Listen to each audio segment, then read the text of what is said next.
Hello, welcome again to Gearjunkies TV and a new video. Today we're checking out a classic pad sound recreated on an Arturia Polybrute.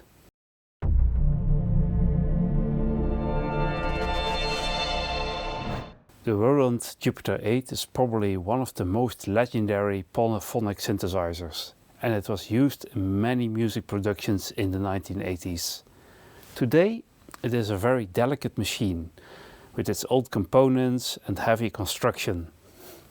I've had mine since the early 90s and I still love it. I used it in many songs and I'm happy it still works after all these years. Unfortunately, at some point it broke down and it was repaired, but I had to miss it for a very long time. So I was wondering, could I make similar sounds with a new modern synthesizer? So let's find out. By the way, you can stay informed about all our videos by subscribing to our channel. Just click the subscribe button below the video and you can hit the bell button to get notifications when there's something new on our channel. I decided to try to recreate a classic sound from the Jupiter 8 on the Arturia Polybrute. So why this machine? Well, it offers a lot of sound shaping options, it is polyphonic, and it has a nice new vintage mode for all the parameters. And this was added in version 2.0 of the firmware. It's also affordable and well built. So here's the sound I'm trying to recreate. It is factory preset 34 called Mellow Strings. It was documented in a bunch of original patch sheets that I've linked to below the video. But let's first listen to it.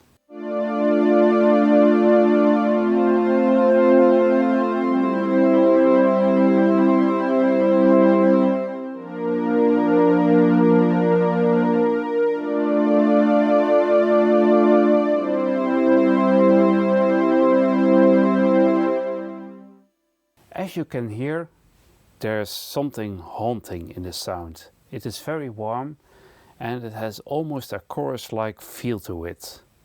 The Jupiter 8, however, does not have a chorus and is in fact a fairly simple synthesizer if you look at the architecture. So what was done to achieve this very breathing, alive sound? Let's take a look.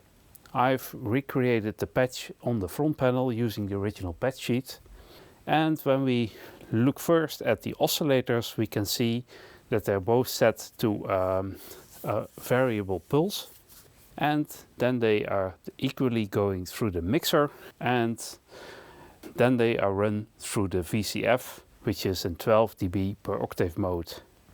And it's almost half open.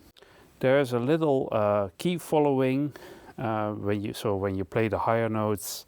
The filter is slightly opened and it is all run through the VCA at a very moderate level, so there is no overdrive or distortion of any kind.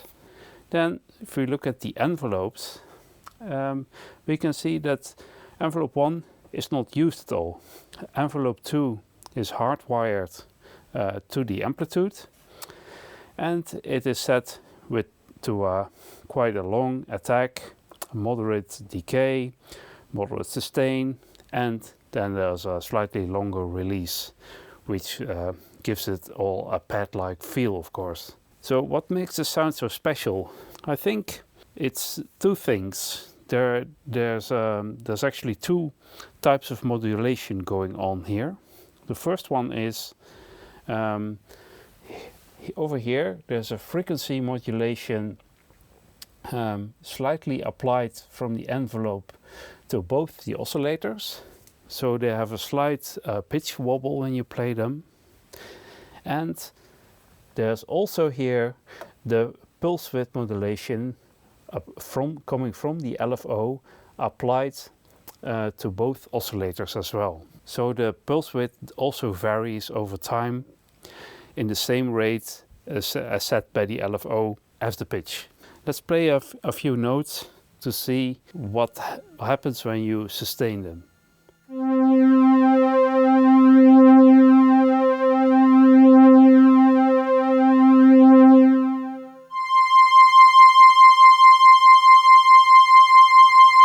The higher you you get, the more you can hear the slight pitch modulation and the pulse width modulation. And in the low end, it causes a nice chorus-like total feel of the sound.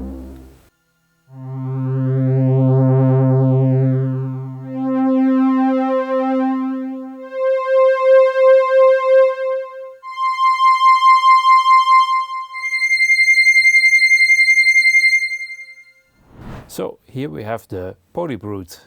It has quite a different architecture compared to the Jupiter 8, so we have to carefully find out what we need to do to come as close as possible to the original sound. Let's look into the sections part by part. First, the oscillators. As you can see, the Polybrute has a very interesting way of creating its waves from the VCO. By mixing either a triangle and a sawtooth, and you can also mix them with a pulse waveform. But in this case, we should set it to a straight pulse, and that's by turning this parameter all the way to the right. So there's no summing of these two waveforms, just the basic pulse. We do the same for oscillator 2, and for both oscillators we set the pulse width to 0. This means this is a 50-50 square wave, sounding very basic, and we will check out the modulation to that later on. So next up is the mixer. On the Jupiter 8 you just choose whether you want to hear oscillator 1 or 2 or a blend between the two. This works differently on the Polybrute because there are also two filters to go through.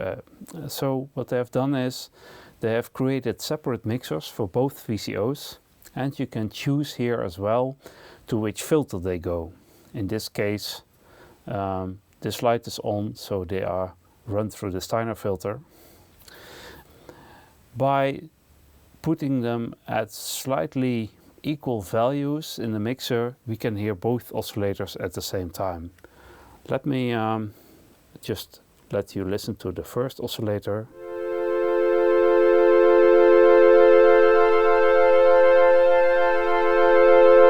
And by adding the second one,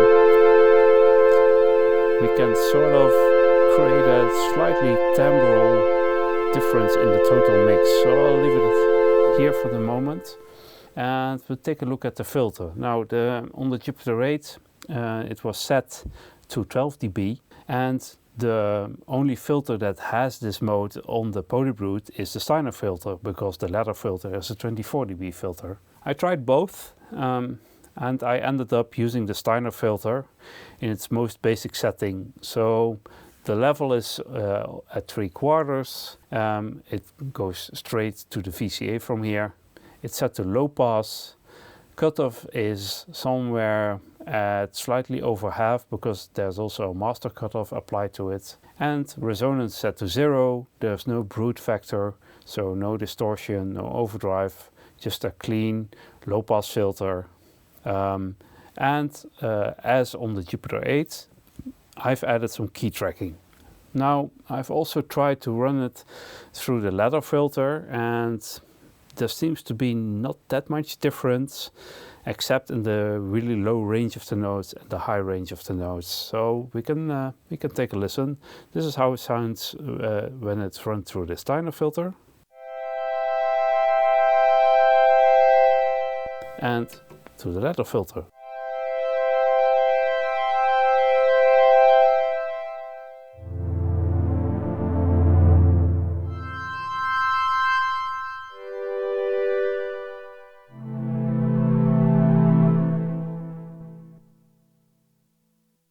And back to the Steiner.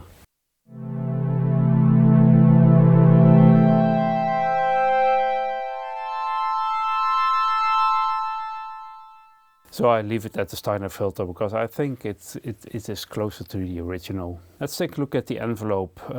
In this case there's a dedicated VCA envelope as well on the Polybrute, and Of course, the settings do not exactly match that of the Jupiter 8 when you set the controls here, so you have to do this by ear. And I think with this setting here, with this slightly longer attack and this moderate release, the attack and release times come close to the original sound.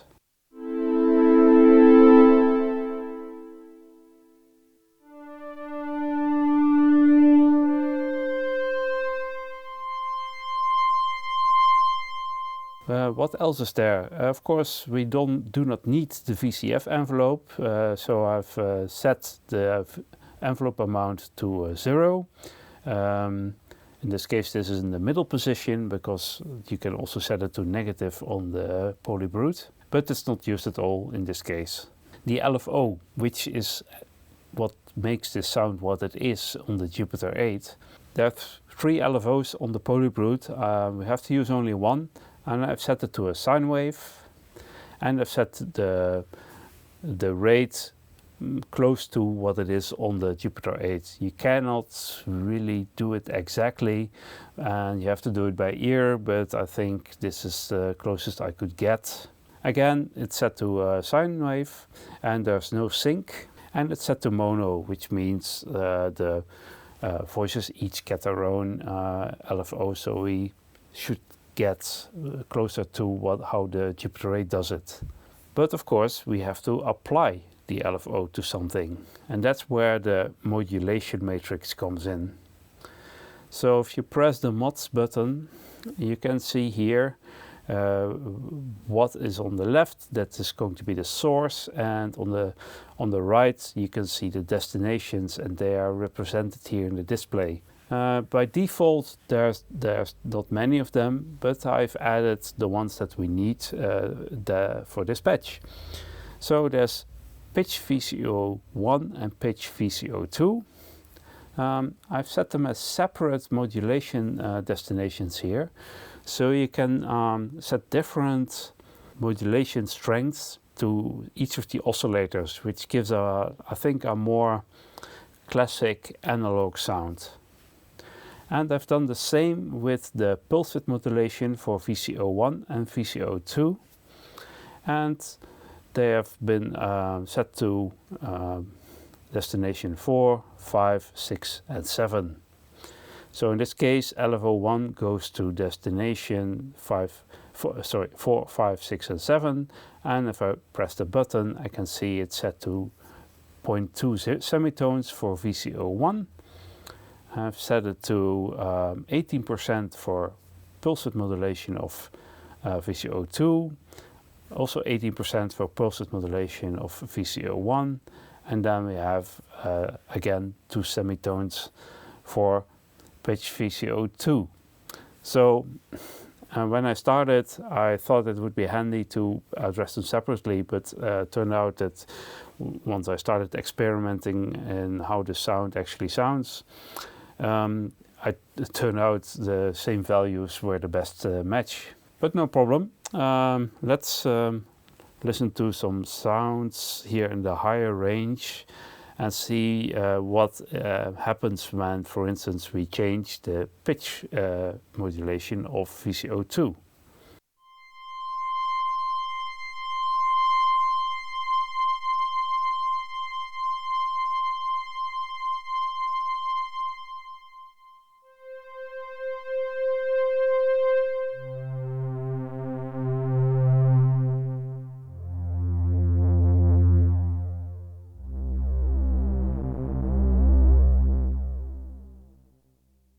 Let's check out what happens when we change the amount of modulation applied to the pulse width.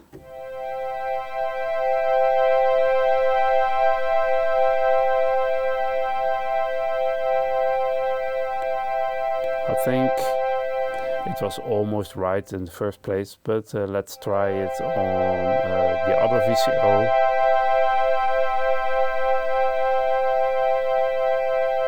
Maybe like this, or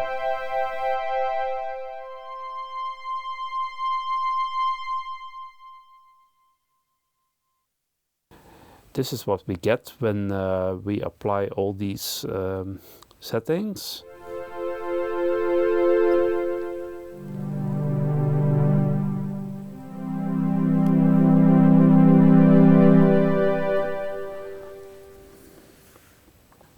Now let's take a look at the sound as I saved it again, and we'll have to check some final things here, because there is an effects section in the Polybrute, but it's not used, at least not the effects like delay and reverb, but it also has an EQ. And I think this is nice because in the higher range the Jupiter 8 sounds more vivid, has more of a presence, and in the lower range the Polybrute lacks a little bit as well. So if I go to settings and I check out the equalizer, we can do it like this. It's set to bypass, we can set it to insert. So this gives us the sound, and again you can hear that a very basic patch like this becomes special with very subtle modulation. This is just a matter of trying what works best, but most importantly the result is very nice, I think.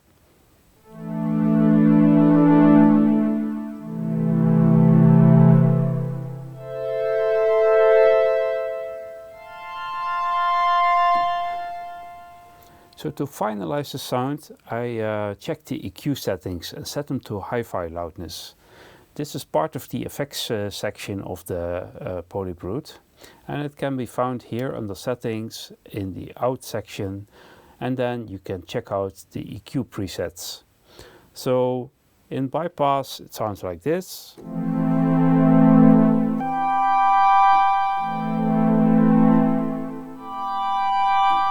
And set to hi-fi loudness, it sounds like this. A subtle difference, but I think it works really well because it just adds the little bit of presence that Jupiter 8 has on its own, and it gives a slightly more low end in the lower notes, something that the Jupiter 8 also has. Finally, let's check out the voice allocation, because this can be make a difference when you play longer notes. Let's see here in settings, you go to voice and check out allocation. So let's see, poly allocation is set to polycycle still oldest, which is sort of how the Jupiter 8 works as well. But we can also try an alternative one, which is the poly allocation lower, and then go to poly reset. And let's see what it does when I play 6 notes and a 7th.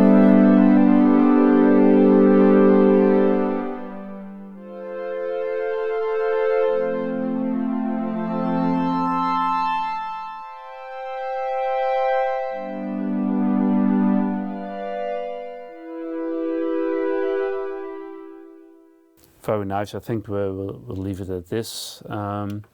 Finally, there's something else that we can check.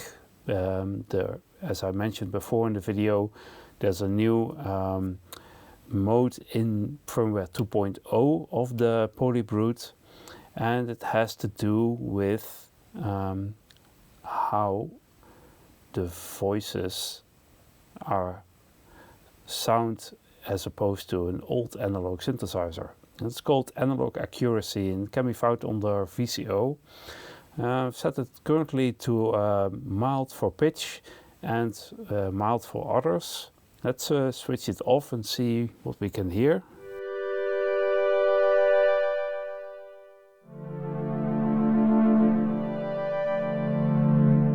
Let's go to wild pitch and see what we get.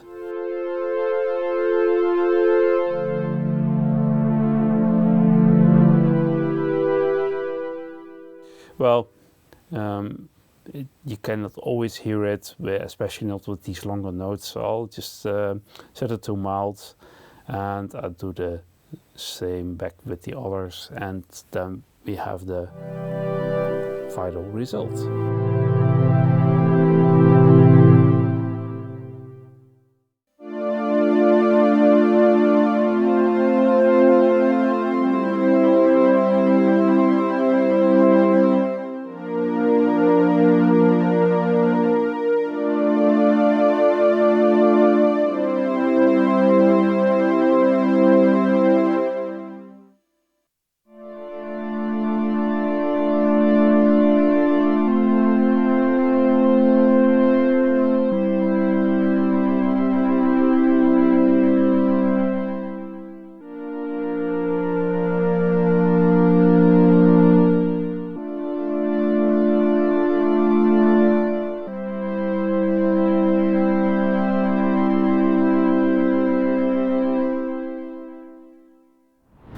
So how did it all work out? In the Polybrute Connect editor on the computer, you can see the patch. It looks like this. You can see all the settings of the controls and modulation matrix. If you use a computer and the Polybrute, I highly recommend you install it. It's really helpful when you program it, and it's also very helpful to save your patches and recall them. The patch was saved, and you can download it using the link below the video. I was very pleasantly surprised I could come close to the original sound with this patch.